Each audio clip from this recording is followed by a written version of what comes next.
Here's a team though, Lewis, in St. Louis, who I think is very, very interesting because they look like they now are saying, well, I think we might be out of it.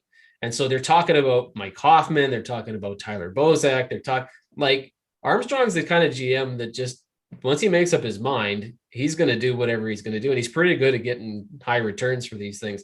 Do you think St. Louis is one of the bigger sellers? And, a week ago, we didn't see that happening. It'll be really interesting, like you said. Arizona is currently in that number 4 spot, but I can't imagine St. Louis would think they'd be out of it, especially with the tough schedule the Coyotes have coming up. So it's definitely surprising to see Mike Hoffman being mentioned. He's had a pretty decent year in St. Louis so far, but if I was in St. Louis, I'd want to go for it. I can't imagine that the 3-point deficit right now is a whole lot to overcome, and they just played a pretty good game against Vegas the other night, beat them 3-1. So. If they think they're out of it, I can definitely see the need to start moving pieces, but I don't think they're done yet. I think they can come back and get that number 4 spot. It's just been a rough month for them, so they just got to turn it around.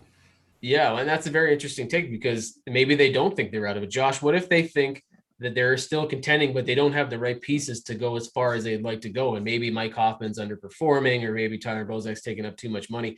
Do you see a situation, Josh, where maybe St. Louis sells and then turns around and buys right away?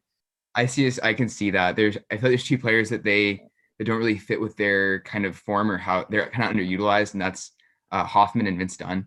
I feel like both of them are kind of not really used how they can be in much larger roles in different teams, and I feel like teams would pay a decent amount for those kinds of players. And with that large value in return, they could use some of it to get a replacement type, either, I don't know, bottom pairing defenseman to replace what they gave up.